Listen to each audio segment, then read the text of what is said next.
Bismillahirrahmanirrahim. Alhamdulillah rabbil alamin bista'in wassalatu wassalamu ala sayyidil mursalin sayyidina wa nabiyyina Muhammadin wa ala alihi wa sahbihi ajma'in.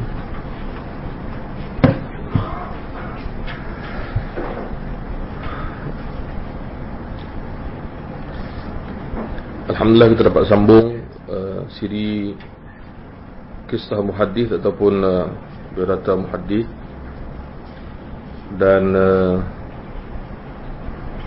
bagi yang masih ingat, kita dah pun bercerita tentang Imam Ali bin Madini dan Imam Muhammad bin Mahdi dalam siri yang pertama, Imam Abu Hatim Ar-Razi dan anaknya Ibn Abi Hatim Ar-Razi dalam siri yang kedua. Dan insyaAllah selagi mampu kita akan teruskan memilih mungkin 2 atau 3 orang muhaddits untuk kita ketengahkan, bukan biodata lengkap dan mendalam, tapi lebih kepada pengenalan dan menumpukan kepada bagaimana penuntut ilmu dapat memahami keilmuan muhaddits ini yang kita ketengahkan, dan juga bagaimana kita dapat menggunakan kajian yang mereka tinggalkan. Sebabkan secara peribadi memang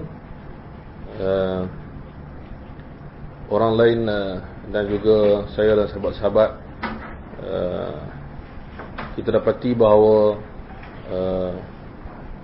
beberapa fenomena ataupun yang lebih kita khususkan beberapa cara pemikiran yang agak ganjil telah diwarisi oleh peminat ilmu hadis di Malaysia, di mana gejala ataupun sikap-sikap yang negatif ini datang daripada negara Arab, dan mereka telah pun mendahului kita dalam yang positif dan yang negatif dari segi keilmuan. Jadi bila kecintaan dan minat terhadap hadis telah pun melanda negara kita lama dulu dan makin berkembang, alhamdulillah, jadi masuk bersamanya juga ialah pemikiran yang negatif, dan salah satunya ialah berpunca daripada tidak meletakkan kajian para imam dan para ulama hadis yang silam yang terdahulu, khususnya di kurun kegemilangan Islam, kurun kedua dan 3 Hijrah, letakkan kajian mereka ini di tempat yang tidak betul dan tidak layak, menyebabkan pecinta dan penuntut ilmu hadis di Malaysia, sebahagian mereka, dan semuanya lah, sebahagian mereka dijangkiti satu penyakit, iaitu merasakan antara penyakit ini dengan simptom dia. Sebab saya baru sembuh demam dan masih lagi sakit badan, jadi dia penting kepada kita untuk menjelaskan siapakah yang dijangkiti penyakit ni. Di antara simptom dia ialah dia pertamanya merasakan ilmu hadis ni senang, mudah, siapa saja boleh kuasai, ya. Siapa saja boleh menandingi para ulama hadis dulu, kini dan selamanya. Maknanya datang sesiapa pun, dia tak belajar dekat fakulti syariah pun, atau dia belajar hari pertama dekat fakulti syariah pun, dia takhasus hadis ataupun tidak, dia boleh senang saja. So ini satu penyakit yang berbahaya. Sebab mengatakan senang ini menyebabkan dia tidak sedar betapa pentingnya ilmu ini, dan betapa orang yang tak menguasainya akan mudah tersilap. Jadi dia tak rasa bahaya kesilapan tersebut, rasa mudah, siapa-siapa mudah sangat. Tekan Google, tekan Syamilah, dapat semua pada pandangan dia lah, senang. Simptom yang kedua ialah menyangka bahawa kajian hadis belum lengkap di zaman dulu. Jadi simptom yang kedua, meyakini, bukan kata menyangka, meyakini dengan penuh confident, penuh keyakinan bahawa kajian hadis dulunya dalam keadaan berterabur, kurang sempurna, tak tersusun, tak habis. Maka ulama kemudian yang habiskan, susunkan, lengkapkan, maka mereka lebih hebat dan sempurna dan lebih penting untuk didahulukan. Bis kepada sikap ataupun keyakinan yang salah bahawa ilmu ini belum habis dikaji. Dan sementara yang ketiga, kita bagi tiga lah yang kita pasti, yang kita dah jumpa bukti-bukti dia. Yang ketiga ialah merasakan bahawa muhaddisin ini sama sahaja di setiap zaman.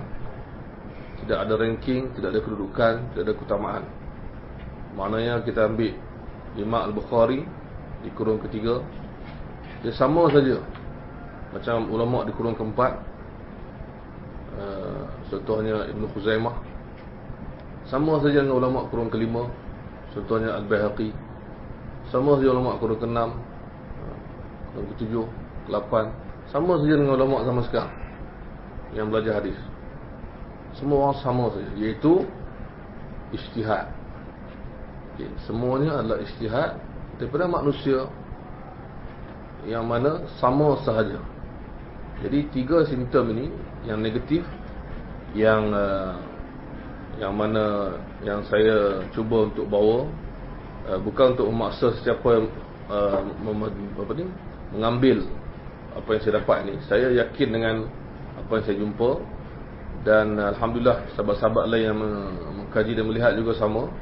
Kalau kita dapat temui bukti-bukti lain, alhamdulillah kita menyatakan bahawa ini adalah sebahagian penuntut ilmu hadis, bukan keseluruhan.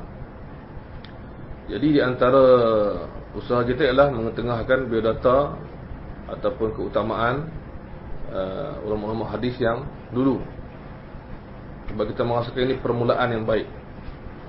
Maknanya kalau saya nak habiskan masa saya untuk meyakinkan seseorang yang tak kenal Bukhari, tak kenal Muslim, tak kenal Tirmizi, susah. Saya kena kenalkan dia dulu ataupun minta dia rujuk sendiri. Maknanya saya tak kisah kalau ada orang yang tak mau dengar apa yang kita nyatakan, tapi sekurang-kurangnya dalam diri dia mengambil sikap mendalami sendiri dengan orang lain atau dengan cara lain. InsyaAllah saya yakin, dan kita jumpa banyak kawan kita yang selepas mereka kembali melihat hidup dan keilmuan para ulama yang terdahulu ini, mereka rasa betul lah kenyataan bahawa ulama terdahulu dalam bidang hadis dan bidang lain lebih utama memahami ilmu ini. Jadi terjawab tiga simptom tadi dengan tiga keyakinan yang baru, yang asalnya ialah meyakini bahawa ulama terdahulu telah pun mampu mengkaji, selesai mengkaji, dan telah menyempurnakan untuk kita. Jadi kalau mereka dah sempurna, selesai, dan mereka mampu dan sebagainya, bermakna mana-mana kajian yang ingin menandingi mereka, secara langsung ni kita kata dia tak setanding. Tak kata salah, tapi tak setanding. Contohnya ada orang, dia kata, saya kenal Ustaz Imam Bukhari, dia hebat, saya tahu dia ada kitab dia, Sahih Bukhari, tapi saya rasa ada hadis dhaif dalam kitab Sahih Bukhari ni yang dinaifkan oleh sekian. Contoh. Jadi bagaimana kita nak faham situasi macam ni?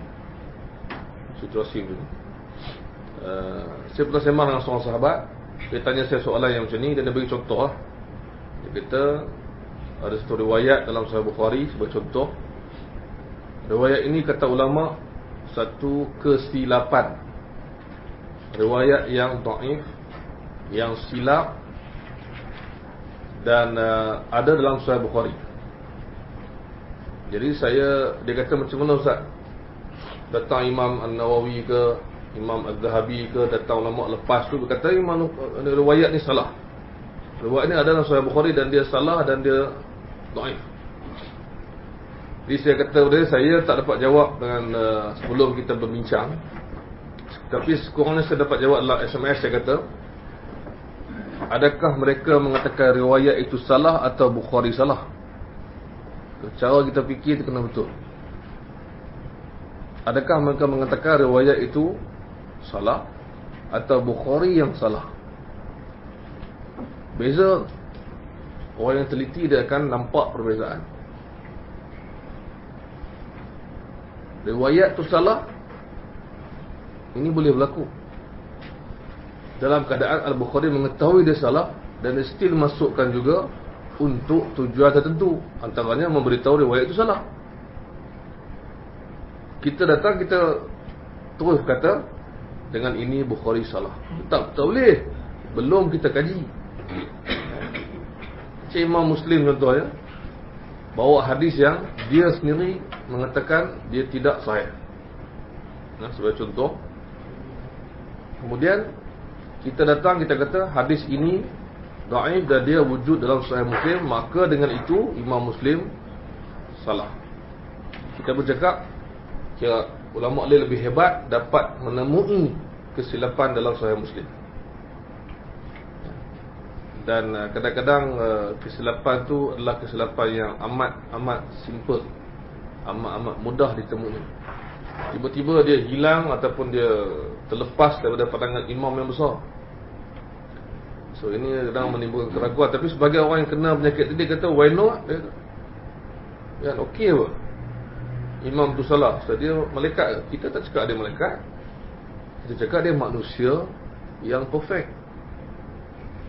Tiba-tiba dia kata mana ada perfect? Maksud ada perfect. Kan? Setuju. Manusia ada yang perfect. Mengatakan manusia itu perfect, sempurna, tak salah dalam satu kitab, tak menjadi kesalahan.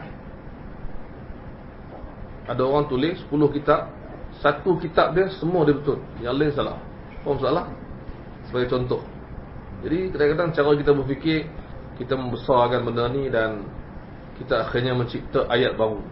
Maksudnya ulama dulu tak cakap macam tu. Ulama tak cakap Bukhari silap, Bukhari lupa, Bukhari tak betul. Tak. Mereka mengatakan antaranya seperti imam yang kurung kelima ke-6, dia kadang-kadang dia kata apa? Aku heran kenapa Imam Al-Bukhari tak sebut tentang kenaifan riwayat tersebut. Kenapa imam-imam ni tak mention benda ni? Apa maksud ayat ni? Maksudnya imam-imam ni kedudukan mereka tinggi, mereka tahu benda-benda macam ni, tapi kenapa mereka tak sebut? Maksudnya ada sesuatu di sebalik, tak ada ulasan. Tak ada ulasan. Imam Tirmizi dalam Sunan Tirmizi, Imam Tirmizi dia hebat. InsyaAllah kita akan buat khas pasal Bukhari dan Tirmizi sebagai contoh ya. Imam Tirmizi dia hebat. Banyak hadis dhaif. Contohnya ada 2 masalah dalam hadis tu. Ada 2 kecacatan dalam sanad dan riwayat hadis tu. Contoh ada 2 problem lah. Hadis biasanya ulama akan sebut gitulah, ada setengah hadis, ada 1 masalah, ada 2 masalah, ada 3 masalah dalam sanad tersebut dan matan tersebut. Tapi kadang-kadang Imam Tirmizi dia mention satu dia sentuh satu aspek dia untuk dhaif hadis tu. Sedangkan bila ulama moden cari, dia kata ada 3 aspek yang melemahkan hadis tu. Jadi kita jangan cakap Imam Tirmizi ni dia terlepas ni 2 benda ni. Siang kat dia. Imam Tirmizi ni manusia, biasalah manusia kan, terlepas 2 benda. Siapa yang cakap dia terlepas? Dia memilih untuk menyebut satu kenaifan, bukan bermakna 2 lagi dia tak tahu. Dan kebiasaannya imam yang besar ni dia tahu, senang je. Kita akan bagi bukti insyaAllah. Tapi sekadar untuk mukadimah ni, senang kita katakan tak kenal imam ni, maka kita menyangkakan dia ni macam lebih kurang kita lah. Lebih kurang kita je. Dan dia miss macam-macam, macam kita miss macam-macam lah. Dan dia lupa macam kita lupa. Kita pun tak pernah ingat pun. Kita tak ingat, dia pun tak ingat. Kita lupa, dia pun lupa. Kemudian kita leka, dia pun leka. So semua ni berpunca daripada silap letak lah. Silap letak kan. Kalau semua orang sama, tak ada guna lah. Ada anugerah. Semua, ada orang mesti dia terkedepan dalam satu bidang, dia dapat anugerah. Orang lain pun cakap, aku pun sama macam dia. Kenapa kau tak dapat anugerah? Contoh sekurang-kurang lah kan. Walaupun taklah setiap keadaan. Baik. Imam Ahmad dan Asy-Syafi'i rahimahumullah radhiyallahu anhuma. Pertama Imam Asy-Syafi'i. Semua kita tahu dia ni imam terkenal dalam fiqh. Dia masyhur dalam fiqh, tetapi sebenarnya dia juga masyhur dalam banyak bidang lain. Termasuklah perubatan. Tapi orang tak sebut sebab tak popular. So, satu lagi yang penting untuk kita pelajari, kadang-kadang ulama tersebut memiliki kelebihan dalam banyak bidang, tapi dia tak popular. Dia disebut dalam sesuatu bidang. Dan dia masyhur dalam fiqh sebab ada mazhab Asy-Syafi'i. Jadi orang menyangka, sebagaimana sebahagian menyangka, bahawa utamanya, yang paling utama bidang ni adalah fiqh sahaja, mazhab sahaja, fiqh. Jadi Imam Asy-Syafi'i boleh silap dalam hadis. Dia belum buat kajian, dia dah buat assumption. Maksudnya Imam Asy-Syafi'i ni dalam hadis dia kurang sikit lah, kan? Kurang tu betul, tapi kurang dari segi apa? Mungkin kurang dari segi kita kata dibandingkan berapa banyak buku dia dalam hadis dengan buku orang lain. Mungkin kuantiti buku, mungkin dari segi aspek yang dia tulis, okey. Mungkin dari segi ulasan dia tak banyak, okey. Ada tapi tak banyak, kan? Jadi orang kata kurang ni, kena hati-hati. Memang kalau dibandingkan dengan imam-imam lain, dia kurang. Dari segi apa? Dari segi kita tak nampak hasil kajian dia pada mata kita. Kita banyak nampak Imam Ahmad, kita nampak banyak kitab hadis. Musnad Ahmad contohnya ada 52 jilid kat kedai sekarang. Ada 30,000 hadis lebih kurang. Kita nampak. Tiba-tiba kita nampak Musnad Syafi'i pula juga ada di kedai, hadis lebih kurang 1,000-2,000 je. Kita pun cakap, macam mana Imam Syafi'i takkan 2,000 je. Imam Ahmad murid dia 30,000. Ini salah satu benda ni, kan, yang saya yakin kesilapan ini berlaku walaupun tak banyak berlaku, iaitu dengan melihat hasil kajian kita dah buat keputusan hukum, kita menjadi hakim menilai imam. Sebab tu Imam An-Nawawi menyebut dalam kitab dia Al-Majmu', kitab fiqh dia yang panjang lebar, Imam Nawawi kurang ke-7, dia kata sudah pasti bukanlah sebanyak itu hadis Imam Syafi'i. Maksud dia jumpa kitab-kitab musnad ke sunan ke yang ada sedikit hadis. Musnad contohnya, sunan pun dicetak sekarang, sunan Syafi'i pun lagi sikit hadis dia, tak sampai 1,000. Sudah pasti bukan sebanyak itulah ilmu Imam Syafi'i ataupun hadis Imam Syafi'i. Imam Ibn Khuzaimah juga pernah berkata, Imam Syafi'i menemui kesemua hadis-hadis hukum. Dia tak terlepas mana-mana hadis. Memang masuk akal lah ayat tu pada orang yang faham bagaimana Imam Syafi'i menghuraikan fiqh dia dan mazhab dia. Dan dia terkenal sebenarnya dalam hadis dia juga imam. Dia juga muhaddis. Sebab apa? Sebab fiqh Imam Syafi'i adalah huraian kepada hadis. Sebab tu ilmu hadis dia bukan semata-mata ilmu menyampaikan hadis satu. Dia juga ilmu mengetahui maksud hadis. Jadi ini fiqh, ini mazhab, inilah khazanah fiqh yang kita ada, memahami maksud Quran dan hadis. Jadi orang yang bercakap soal fiqh yang banyak seperti Imam Syafi'i, dia sebenarnya alim dalam bidang hadis, cuma tak nampak secara nyata.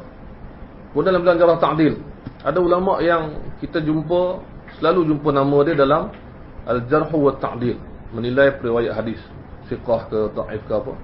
Tapi dalam bidang lain jarang jumpa, bidang tu je dia jumpa dia. Juga dia adalah ulama hadis, ada sumbangan dia. Dan juga dalam bab-bab lain, dalam menilai sahih dhaif, kita jumpa contohnya imam-imam seperti Al-Bukhari semua, banyak kita jumpa dia kata ini sahih, ini dhaif, ini sahih, ini dhaif. Baik, guru-guru dia mungkin jarang kita jumpa, jarang sangat kita jumpa. Kalau tuan-tuan yang hadir buka buku macam Bulughul Maram Imam Ibn Hajar, okey, Bulughul Maram Imam Ibn Hajar sentiasa memasukkan di hujung hadis, dia akan sebut siapa yang meriwayatkannya, dan kadang-kadang Selalu juga dia memasukkan siapa yang mengatakan ia sahih. Maksud Ibnu Hajar, dia meringkaskan, cantik ringkasan dia. Siapa boleh beli Bulughul Maram, tengok di hujung tu memang menarik. Terjemahannya dah ada banyak dekat kedai. Bulughul Maram, Imam Ibnu Hajar sebut kat hujung siapa riwayat. Okey. Kemudian dia beritahu siapa kata sahih, siapa kata sahih. Kadang-kadang kita heran sebab yang disebut dekat riwayat tu orang lama. Contohnya ada hadis dia kata hadis akhrajahul arba'ah, diriwayatkan oleh 4 orang, iaitu 4 sunan. Maksud hadis yang disebut tu ada dalam kitab Abu Dawud, At-Tirmizi, An-Nasa'i dan Ibnu Majah. Ini sebab sejuk, bukan sebab nak marah, sejuk. Okey, Imam Ibnu Hajar kata akhrajahul arba'ah, riwayat 4, riwayat kitab sunan yang 4. Okey, dia tengah bagi maklumat ni. Okey, kemudian dia kata hadis ini juga ada dalam Musnad Ahmad. Lagi maklumat dia bagi. Musnad Ahmad bila? Sebelum kitab sunan lagi. Dan hadis juga ada dalam Musnad, ada dalam Muwatta' Malik. Dia bagi lagi Malik sebelum Musnad lagi. Kemudian berita hadis juga ada dalam kitab Musnad Imam Syafi'i dan Sunan Imam Syafi'i. Ada lagi. Dia tengah bagi di mana hadis tu ada. Itu point dia. Kemudian dia beritahu yang kata hadis ni sahih ialah Tirmizi. Nampak? Dia beritahu semua ulama ni dulu kemudian tiba-tiba dia beritahu yang kata sahih itu ialah Tirmizi. Jadi orang akan fikir, kalau dia nak fikir tak ada ke sebelum Tirmizi yang kata sahih? Jawapan dia ada. Tak ada ke orang sebelum Tirmizi yang tahu hadis ni sahih? Tahu, mereka tahu. Mereka tahu hadis ni sahih. Kan? Tapi dia sebut tu sebab dia kata yang nyata yang disebut dengan jelas dalam kitab Imam Tirmizi, dia yang cakap sahih. Sebab dalam kitab Sunan Abu Dawud hadis tu ada juga, dia tak komen. Dia bagi sanad, bagi matan. Dalam Musnad Ahmad dia bagi sanad, bagi matan. Dalam kitab-kitab semua bagi sanad. Imam Tirmizi lepas dia bagi, dia kata ini hadis sahih. Dia pun cakaplah dan mensahihkannya. So apa yang disebut itu bukan maksud Imam Ahmad tak tahu dia sahih. Imam Malik pun tak tahu, dia pakai letak aja. Kononnya Imam ni pun tak tahu. Tirmizi tahu. Tirmizi lewat. Dia meninggal 279. Ini benda yang saya rasa kalau kita boleh buat kelas pengajian, kita ambil perhatian apa maksud sebenar ringkasan-ringkasan imam ni. Apa dia kata maksud ni. Dan ada satu hadis dalam kitab Sunan dan dalam kitab Sunan, dalam kitab banyak kitab. Okey.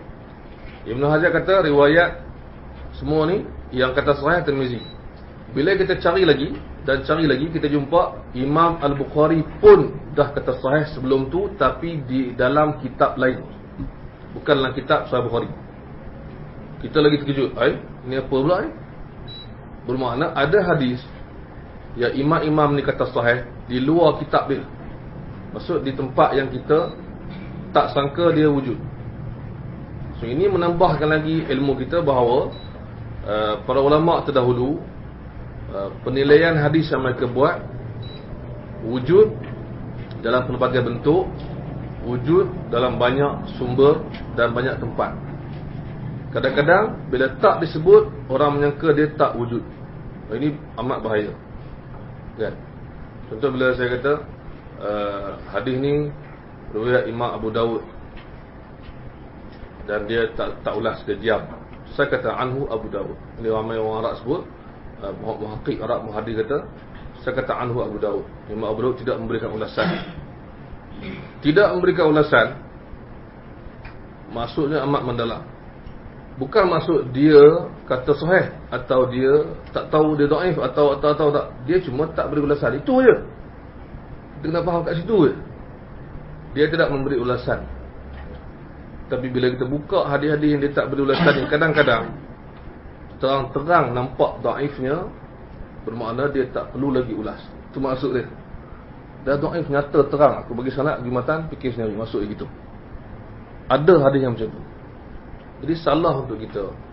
Maksudnya bila kita tengok Imam Syafi'i, kita balik pada topik, Imam Syafi'i tak beri banyak ulasan dalam hadis, tak beri banyak ulasan dalam sahih dhaif, tak beri banyak ulasan dalam jarh ta'dil. So kita kata dia bukan ulama hadis.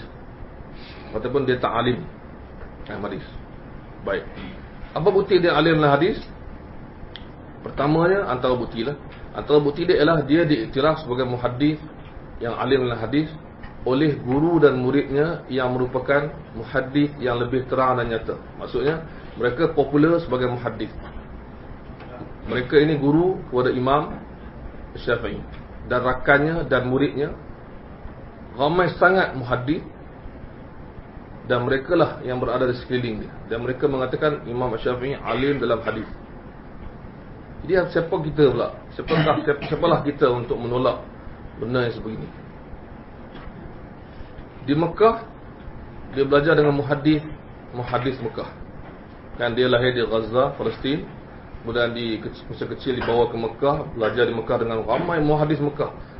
Bila pergi Mekah ni, ada satu benda yang penting dalam sejarah ni Islam. Mekah tempat berkumpul para ulama. Itu kita kena faham. Bila orang membesar di Mekah, dia tempat berkumpul para ulama bila musim haji. Maka ulama berkumpul ramai. So bila orang tu membesar di Mekah dengan ulama Mekah, maksudnya bukan ulama Mekah saja. Itu maksud dari segi sejarah. Dia belajar dengan ramai ulama, dan dia bertemu dan berbincang dan mengajar ramai ulama. Ya. Jadi itu maksud dia. Duduk dekat Mekah sehingga dia diizinkan memberikan fatwa ketika umur dia belasan tahun. Dan di antara mufti di zaman itu yang merupakan guru dia dalam bidang fiqh, iaitu Muslim Khalid Az-Zanji, dia kata apa? Dia nampak Imam Syafi'i beri fatwa di umur belasan tahun, 15 tahun lebih kurang. Dan dia kata kepada Imam Syafi'i, aku izinkan, kau berilah fatwa. Ketika umur dia 15 tahun. 15 tahun dia boleh menjawab soalan orang ramai. Di Mekah, tempat berkumpulnya para ulama. Sebelum tu dia menjadi imam di situ. Dia hafiz Al-Quran ketika 7 tahun lebih kurang, dan dia hafal kitab-kitab hadis termasuk kitab Muwatta' Malik ketika dia umur 10 tahun. Okey. Kemudian dia merantau ke Madinah untuk belajar dengan Imam Malik, sehingga Imam Malik kagum dengan dia. Ketika umur dia belasan tahun, dia membuktikan bahawa dia boleh baca dengan baik dan dia hafal. Okay, Imam Malik menyayangi dia dan mengatakan dia akan menjadi orang yang hebat. Jadi belajar dengan Imam Malik selama lebih kurang, ada khilaf di sini di sisi ulama sejarah. Ada yang mengatakan lebih kurang 8-9 tahun, ada yang mengatakan lebih kurang 16 tahun. Dia berulang alik Mekah Madinah dan belajar dengan Imam Malik dalam lebih kurang 10 atau 16 tahun, belasan tahun, ni berbelas-belas tahun dia belajar dengan Imam Malik, sehinggalah kewafatan Imam Malik. Siapa dia manusia yang belajar Imam Malik ni sampai Imam Malik suka dia dan nak dia belajar? Ramai murid Imam Malik, dan dia antara yang salah seorang. Dan dia belajar ulama Mekah dan ulama Madinah dan Imam Malik. Dan kemudian kita tahu dalam sejarah dia pergi ke tempat lain, seperti di Baghdad. Sebelum tu di Yaman. Dia pergi Baghdad sebab dia ditangkap pada awal. So first time masuk Baghdad dalam keadaan ditangkap, kemudian dia dibebaskan apabila dia dapati tak bersalah. Kali kedua dia masuk Baghdad, orang sambut dia, sanjung dia sebagai seorang imam. Dan dia juga pergi ke Mesir. Okay, dan dia pulang alik sebelum tu ke Mekah. Jadi dia dapat ilmu daripada, boleh dikatakan, imam, ulama-ulama, murid-murid yang hebat dalam bidang hadis. Dan bayangkan Imam Ahmad bin Hanbal, yang kita akan lihat juga sebut sedikit, tapi kita nak lihat sebenarnya ialah bagaimana mereka berdua ni saling mengambil ilmu dan memberi kata-kata pujian dan mendapat faedah daripada masing-masing. Dan tinggallah mereka ni faedah untuk kita. Imam Ahmad bin Hanbal kata apa? Bila dia dilihat mengikuti Imam Syafi'i yang naik keldai, dan dia pegang tali keldai tu, dia duduk di sebelah kiri atau sebelah kanan, satu side lah. Kemudian ada orang nampak, maksud Imam Ahmad pegang tali keldai dia di sebelah kanan contohnya, dan tanya Imam Syafi'i. Imam Syafi'i jawab. Jadi dia dilihat, dan kawan dia tahu, muhadis lain tahu, tanya dia lepas tu, kenapa kau buat macam tu? Apa dia jawab? Seeloknya kau pegang yang sebelah lagi. Kalau kau duduk di sebelah satu lagi, itu lebih baik untuk kau.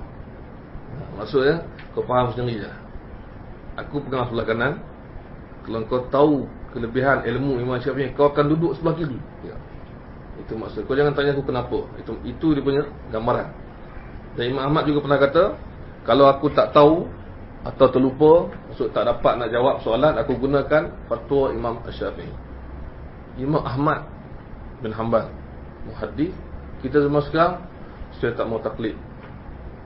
Ini cakap apa? Saya taklid tak boleh. Saya taklid. Betul nak baca kitab apa? Setengah tu kita kata baca Fiqh Manhaji. Kan mudah dibuat oleh ulama daripada Syria, ulama Syafi'iyah. Zaman moden dah terjemah elok. Oh, saya nak baca kitab asal, baca kitab Sekarang kita geram tau dengan ayat-ayat macam ni. Ikut hati, tak tahu lah. Ambil Sahih Bukhari ceritakan Sultani Hafsah tu, bagi kan. Ambil balik lah, ambil balik. Kadang-kadang orang cakap ideal ni sebenarnya dia nak cover bahawa dia langsung tak ada apa-apa. Tapi dia cakap ideal. Ya. Macam, saya tak ikut mazhab. Saya ikut hadis. Tu hadis mana kau ikut? Dalam kitab hadis. Kitab hadis mana kau baca? Tunjuk. Dekat mana kau baca? Itu je cara nak sedarkan orang ni. Jangan berhenti. Tanya. Kan? Kan? Sekurang-kurangnya kita akan buktikan kepada diri dia bahawa dia tak tahu. Ya. Tak payahlah bising dalam Facebook lah. Saya telah bertanya kepada seorang. Ini banyak orang buat cerita kan, dialog kan. Tanya diam-diam. Asal kau ni? Kau cakap kau tak ikut mazhab. Saya tak ikut mazhab. Saya ikut Quran hadis. Lepas tu Quran ni kau ikut tafsir mana? Saya ikut Quran. Habis. Lepas tu hadis kau ikut terjemahan, kau ikut fiqh siapa? Saya ikut hadis. Jadi dia tak tahu. Saya kata hadis mana? Hadis. Kan? Kitab mana? At least dia beritahu lah. Sekarang ni saya tengah baca Bulughul Maram. Kita pun sedap hati dengar lah. Kita nak tanya lagi mana lepas tu kan? Tapi kita sedap hati lah. Bulughul Maram bagus lah kan? So sekurang-kurangnya. Tapi ni tak dia. Tapi Imam Ahmad boleh cakap, kalau aku tak tahu nak jawab satu soalan, aku ambil fatwa Imam Syafi'i. Dan Imam Ahmad pernah cakap banyak lagi benda yang agak pelik bagi kita zaman sekarang bila kita memuji Imam Syafi'i. Kita zaman sekarang bila puji Imam Syafi'i, orang rasa pelik. Jangan lebih-lebih sangat Ustaz. Adakah Ustaz mengatakan mereka tidak pernah salah? Ayat. Kita cakap, yang saya pasti kita banyak salah kan? Itu je lah kan? So, jawapan tu jadi muhaddisin di sekeliling Imam Syafi'i. Itu satu benda yang fakta yang jelas. Muridnya, gurunya, atau gurunya Sufyan bin Uyainah. Masya Allah. Siapa Sufyan bin Uyainah? Ini muhaddis besar Mekah. Sebab tu hadis dan kita dapati hadis-hadis Sufyan bin Uyainah inilah hadis-hadis yang ada dalam kutub sittah semua. Ibarat katalah kalau dia belajar dengan Sufyan bin Uyainah dengan kerajinannya, dengan full time-nya atau hampir full time-nya, dia dah tahu semua hadis Sufyan bin Uyainah lah maksudnya. Dan hadis-hadis itu jugalah yang bertebaran, yang terkumpul dalam kitab kutub sittah musnad, hadis-hadis Sufyan bin Uyainah. Itu maksud dia. Dan dia lebih mudah sebab sanad dia pendek. Dia dengan Sufyan bin Uyainah terus akan cakap sanad lebih pendek. Jarak dengan Rasulullah tu maksudnya. Jumlah orang dalam sanad atau riwayat. Kita panjang lagi. Ya. Jadi dia tahu. Kita dia jumpa macam-macam. Dan antara murid dia Imam Ahmad. Imam Ahmad macam mana? Yang kita tahu, yang kita cerita malam ni. Imam Ahmad bin Hanbal. Okey, kita skip pula kepada Imam Ahmad. Imam Ahmad lahir di Baghdad dan sebagainya. Memulakan mengajar ilmu hadisnya sejak kecil, macam Imam Syafi'i juga. Kemudian merantau macam Imam Syafi'i. Lagi dahsyat diceritakan, maksudnya memang nak merantau untuk cari ilmu ke mana saja. Disebut oleh Abdullah bin Ahmad, anak dia, bahawa ayah aku bercerita aku pergi ke semua tempat, ke banyak tempat. Dan merantau ketika umur dia macam nak masuk 20-an. Dah merantau sana sini. Dan sehinggalah 40 tahun baru dia duduk relax dan bagi fatwa dan sebagainya. 20 tahun merantau. Ini murid Imam Syafi'i dan ini juga Imam Ahmad. Dan masa sama kita nak tengok dua-dua. Jadi Imam Ahmad, jumlah sanad yang dia ada, riwayat yang dia ada, Masya Allah. Sebab zaman tu orang kira sanad dengan hadis sekali, sanad dengan kata-kata sekali. Jadi banyak jumlah dia. Jadi dia ada semua. Dan Dan ada yang menyatakan bahawa ada ulama hadis pada masa itu menyatakan bahawa Imam Ahmad bukan setakat mencatat jutaan riwayat tapi menghafalnya juga. Ini murid Imam Syafi'i. Ya. Jadi macam mana kita kata Imam Syafi'i, setengah orang kata tak jumpa hadis, tak tahu hadis, tak sampai padanya hadis, tak ada Twitter, ya. Tak ada apa-apa. Kita macam lah kita canggih sangat, Twitter pun tak baca pun, follow je ramai, ya. Bila minta orang follow kita pula, waktu tulis tak ada apa-apa, retweet je kan. So sekarang ni, imam dulu ni sebenarnya hati tu sampai.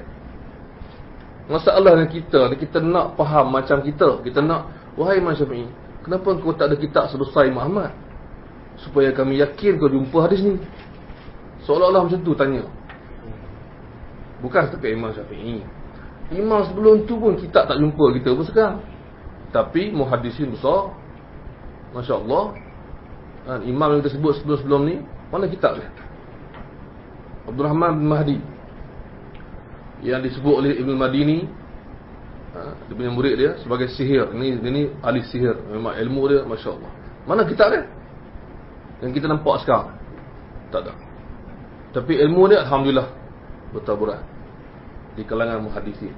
Ibn Madini, guru Bukhari, kitab Bukhari kita jumpa, kitab guru dia mana? Imam Ibn Madini pernah sebut bahawa dia pernah buat kitab banyak, dan dia pernah buat kitab besar, tapi dia tinggal dekat satu tempat, dia pergi merantau, tinggal kat rumah dia, balik dah makan naik-naik. Antara tulisan dia lah yang tebal, dan dia tak dapat buat tebal tu lagi dia. Dia dah habiskan masa yang banyak dan letih. Tapi dia telah sebarkan Alhamdulillah kepada murid-murid dia. Dan kita jumpa hadis-hadis dia dalam Sahih Bukhari, Haddatsana Ali. Itulah tu. Haddatsana Ali ataupun Haddatsana Ali bin Abdullah. Itulah Ali Ibn Madini. Ada ilmu dia. Tapi kitab dia, tak ada. Ya, susah juga kalau minta ni. Kalau nak bacakan biodata susah. Beliau telah menghasilkan, tak ada. Tak jumpa lah. Ya. Imam Bukhari list. Imam Syafi'i dalam hadis, okey, kita masuk pada kitab pula. Antara tanda imam-imam ni hebat dalam hadis ialah kitab hasil dia, kajian dia, okey. Tengok kitab Musnad, nak baca pun tak habis. Bayangkan, terlentang nak baca 52 jilid, 30,000 hadis, bila nak habis? Sama cakap lah, saya ke siapa ke perlukan puasa turbo ya, perlukan makanan apa tak tahulah, apa benda nak speed habis baca, nak speed reading ke apa tak tahu, nak guna apa ni, nak habis 30,000 30,000 Musnad Imam Ahmad. Dan bila kita baca Musnad Imam Ahmad, kita dapati hadis dia tersusun, sanad dia Masya Allah ramainya, guru Imam Ahmad Masya Allah ramainya. Itu bukti kehebatan. Baik, Imam Syafi'i kena, Imam Syafi'i ditemui hadis-hadis dia. Pertama dalam kitab-kitab fiqah yang dia karang, ada hadis, ada sanad. Sebab tu ulama kumpulkan, di antaranya ialah murid kepada murid beliau kumpulkan dalam kitab Musnad Asy-Syafi'i. Dicetak sekarang ni nama Musnad Asy-Syafi'i, tapi bukan tulisan tangan Imam Syafi'i, tapi seorang alim mengumpulkan hadis-hadis yang Imam Syafi'i riwayat dalam kitab-kitab dia yang banyak, dan membukukan, dan Alhamdulillah kitab tu dicetak, dia terjemah, Alhamdulillah ada di kedai ya. Kemudian Sunan Syafi'i kita jumpa di kedai, kitab Imam Syafi'i hasil kajian dia, ini dia yang buat. Dan di antara yang menjaga periwayatan kitab ini ialah Imam Mazhab Hanafi. Itu yang menarik tu, Imam Tahawi di Mazhab Hanafi, tapi dia lah yang jaga kitab tu dan sebarkan kitab Sunan Al-Ma'thurah ataupun Sunan Imam Syafi'i, juga terjemah, juga telah ada di kedai ya. Tapi malangnya kadang-kadang disebabkan macam-macam sebab, ramai orang tak tahu Imam Syafi'i buat kitab Sunan kan. Ramai orang tahu Sunan Tirmizi, Sunan Ibn Majah, Sunan Bedok. Dia Sunan Syafi'i, tak pernah dengar. Memang tak pernah dengar. Biasalah tak pernah dengar tu benda biasa. Kemudian Musnad Syafi'i ialah hadis-hadis yang orang lain kumpul, tapi still hadis dia juga, maksud dia riwayat. Kemudian bila kita baca sejarah lagi, dia juga adalah di antara yang habis belajar Muwatta Imam Malik dan hafal dan belajar. Dia hafal dan dia belajar dan dia belajar dan dia baca dan dia baca. Dia hafal dah, tapi dia still kena baca depan guru lagi. Dia baca sebab Imam Malik suka, Imam Malik suruh baca. Bila Imam Syafi'i berhenti, dia sambung. Imam Malik suruh baca lagi. Jadi Imam Syafi'i belajar bukan setakat dengan orang biasa, kitab yang banyak. Dan Imam Ahmad pun macam tu. Kitab mereka bukti baik. Itu satu lagi ialah ataupun satu sudut, iaitu hadis-hadis yang mereka simpan untuk kita. Alhamdulillah, kedua-dua imam ada kitabnya. Nampak dari segi kuantiti Imam Ahmad lebih lah, sebab musnad dia besar. Baik. Kemudian Imam Syafi'i, dia ada juga karya dalam bidang hadis dalam bentuk yang lain, iaitu menghuraikan tentang cara menerima dan menolak dan mengkaji hadis dalam kitab Ar-Risalah. Dalam kitab Ar-Risalah, Imam Asy-Syafi'i menulis tentang usul fiqh dan juga mustalah hadis. Ini saya bawa kitab Ar-Risalah saja bawa. Saya nak cakap saya baca habis pun. Boleh ke nak cakap nak buat konon-konon baca habis kan? Macam ramai orang buat buku kitab dalam dia punya Facebook ke. Saya letak gambar musnad dalam Facebook saya tak habis baca pun. Saya belajar dengan syekh saya tak habis lah. Kan? Kita suka kitab tu. So kitab Risalah ni, cetakan satu jilid ni adalah himpunan usul fiqh dan usul hadis ataupun mustalah hadis dan macam-macam benda lagi yang berkaitan yang Imam Asy-Syafi'i karang. Dan ini siapa yang baca kitab ni dalam bahagian-bahagian hadis akan kagum kehebatan Imam Asy-Syafi'i, bagaimana dia begitu mahir berbicara tentang syarat-syarat penerimaan hadis. Dan ramai sungguh ulama hadis sebut bahawa di antara mustalah hadis yang awal ialah kitab ni. Kitab mustalah hadis yang terawal antaranya ialah kitab ni, mustalah hadis.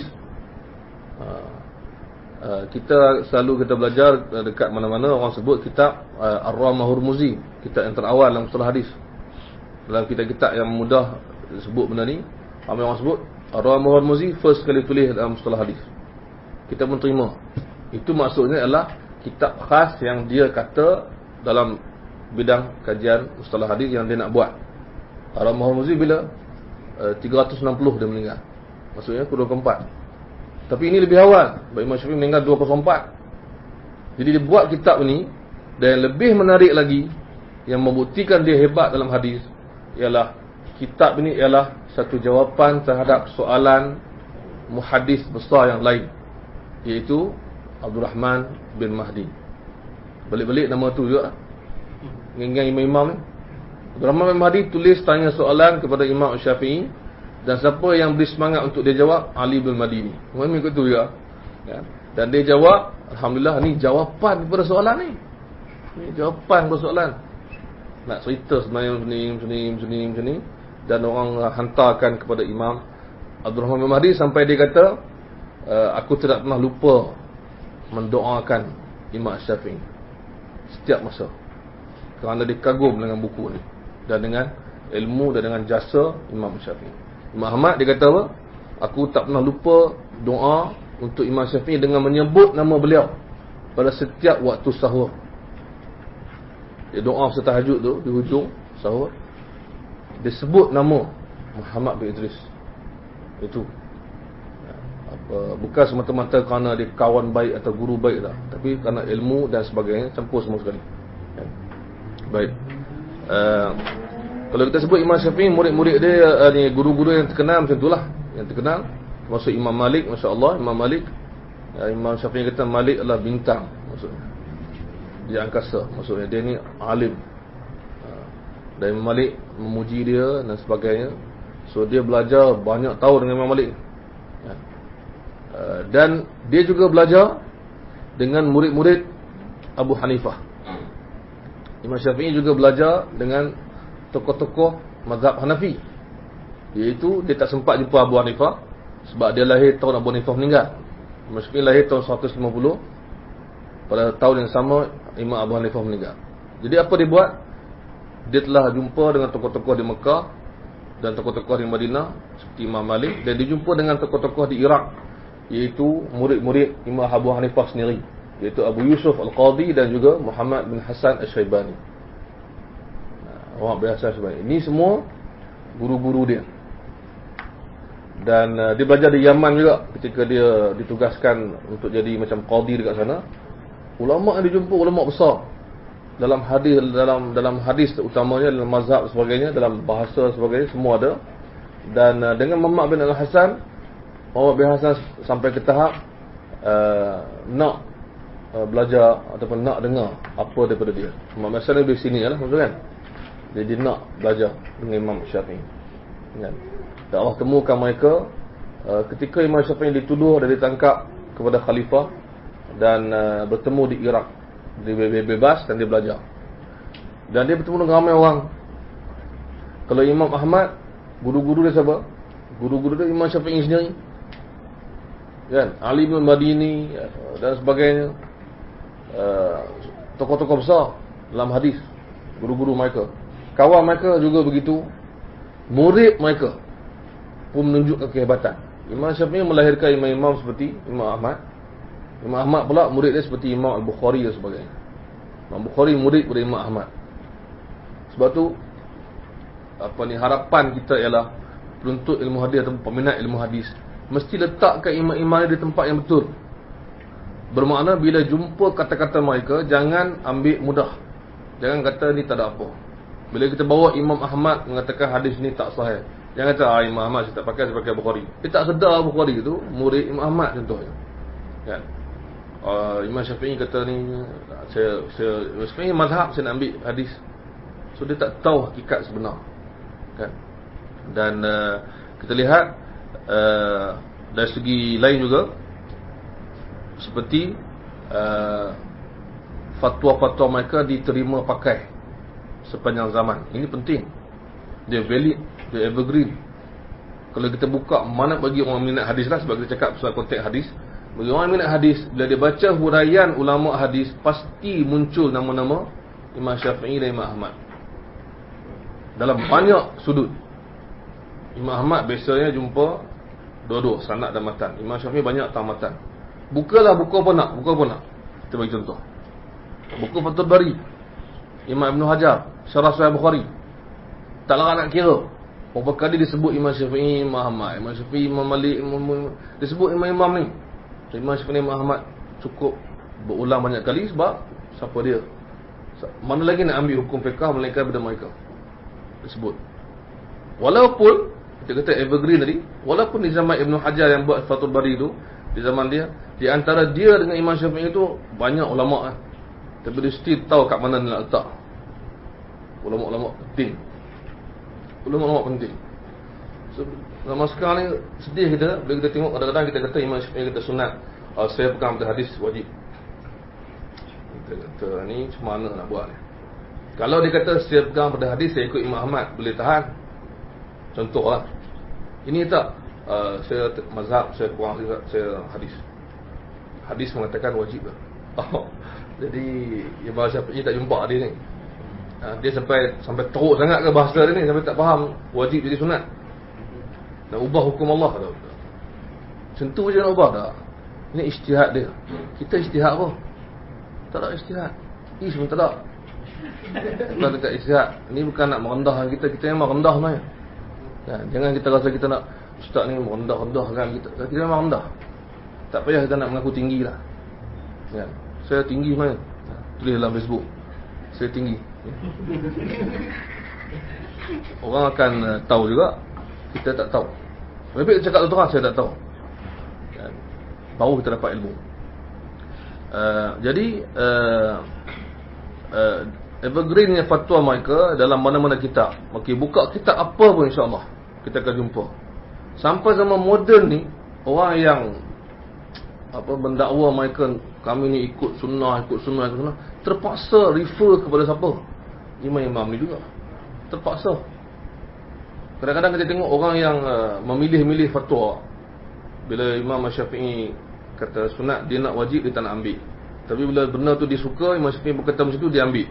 Maknanya nama-nama ni besar dalam hidup kita. Kita tak akan dapat stand apa nak tahan satu benda tu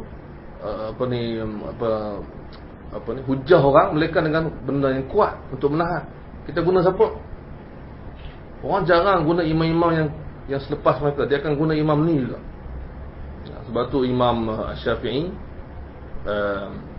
disebut oleh sebagai ulama bahawa tak akan ditemui orang macam dia daripada semua sudut.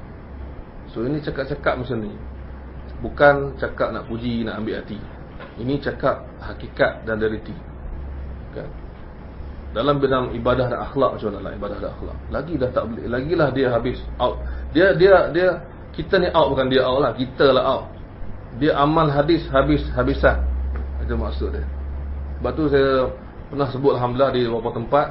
So sebab mungkin ada yang ramai yang tak hadir, saya sebut pakej muhaddis dia mesti ada baca banyak hadis, baca banyak huraian hadis, dan cuba amalkan sebanyak mungkin hadis. Itu pakej muhaddis, kan? Dia tak boleh baca sikit lepas tu dia rasa macam top of the world. Dia baru pegang satu buku kecil, mana dia dapat tak tahu, kan? Dan dia kata dalam poket dia ada hadis. Aku dah hujah. Imam Ahmad dan imam-imam besar ni, mereka pernah ditanya, bolehkah jadi muhaddis kalau baca lebih kurang mungkin dia kata bawah 1,000? Dia kata tak boleh. Baca dan belajar. Kalau 1,000 lebih sikit, mungkin boleh. Mungkin boleh, tak tahan, kan? Maksudnya bukan kata pasti boleh. Kita sekarang ni ini benda betul. Hadis 40 ada baca, ada hafal tak? Ya, ada baca huraian dia tak? Kita nak jawab pun kita tak payah jawab dah, orang tahu jawapan insya-Allah. Melainkan orang yang kata ya, dah dan dah. Tapi yang tak, yang kata insya-Allah. Ya. Jadi macam mana kita cakap? Kalau kita duduk zaman dia, kita lari macam tu kan. Ya, kita tak boleh sampai tahap dia tak. Kita belajar dengan dia, kita jangan macam kanak-kanak ganggu pergi tempat lain. Ya. Itu maksud dia. Bacaan banyak, kan? Memang kita panggil apa? Kalah dalam semua acara lah. Akhlak dia perlu kita urai. Dari segi hadis, Imam Ahmad pernah tidur di rumah murid dia. Kemudian ziarah murid dia lah. Kemudian murid dia tu tak sembahyang tahajud. Benda sunat biasa je. Bagi orang yang malas macam kita. Tapi bagi ulama besar, kalau boleh tahajud jangan tinggal. Imam Ahmad sahur esok, kau tak patut tinggal tahajud. Macam tu sekali. Itu amal dengan sunnah. Itu Imam Ahmad. Imam Syafi'i lebih lagi lah, kan? Maksudnya dari segi ibadah, Imam Syafi'i khatam, diriwayatkan dia khatam terlalu banyak Al-Quran. Khatam Quran terlalu banyak, sehingga ada riwayat menyebut dia khatam satu hari satu khatam ataupun lebih. Dia pernah buat maksudnya satu hari, dan dia boleh buat selalu benda ni. Bukan benda masalah bagi dia baca Quran khatam ni, sebab dia maha Quran 7 tahun. Kan? Kita dah 7 tahun dah tak apa-apa lagi, kan? Dia sejak 7 tahun dia dah hafal Quran, kan? Jadi dia tak ada masalah nak khatam Quran. Dia lebih daripada khatam lagi. Dia boleh buat. So dia khatam. Sebab apa? Dia baca banyak hadis yang Nabi suruh baca Quran. Hadis Sahih Muslim, Iqra'ul Quran fa innahu ya'ti yaumil qiyamati syafi'an li ashabi. Baca Quran, dia akan bantu kepada akhirat. Dia buat dulu lebih daripada kita. Dia lebih mengikut sunnah. Sebab tu ada muhaddis kata, murid-murid dia kata, Imam Syafi'i lah orang yang paling mengikut sunnah. Tiba-tiba kita beritahu sekarang saya nak ikut Imam Syafi'i. Jangan ikut sunnah.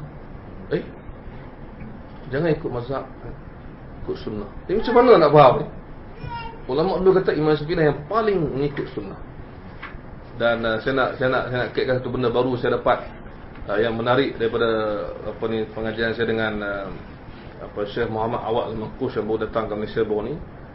Dia kata apa? Dia kata bukan kita cari kebenaran kemudian kita kenal ulama, tapi cari ulama untuk mengenal kebenaran. Kita kenal imam-imam besar ni dan kita kenal kebenaran. Bukan saya mengikut kebenaran. Kenalilah kebenaran itu, kenal siapa orangnya. Siapa? Tak tahu siapa. Kenalilah kebenaran. Macam mana nak kenal kebenaran? Mesti kena kenal siapa yang menyebut kebenaran tersebut. So kita cakap saya ada Quran dan hadis. saya boleh kenal siapa. Oh, tak boleh. Ini dakwaan. Tentang dakwaan saya contoh je. Dan begitu juga Imam Ahmad, yang begitu banyak solat sunat, berzikir, baca Quran, mereka dengan Tuhan, mengamalkan sunnah. Itu maksudnya. Sebab tu Imam Syafi'i digelar Nasrus Sunnah, yang menegakkan sunnah. Imam Ahmad dia kenal Imam Ahli Sunnah. Antara gelaran dia lah. Nampak? Kerana bukan mereka semata-mata cakap macam kita, bukan semata-mata penuh tarak buku, tapi dia hidup dengan benda tu. Sebab tu para muhadis yang kurun ke-7, ke-8, ke-9 yang dah ke belakang, dia kata apa?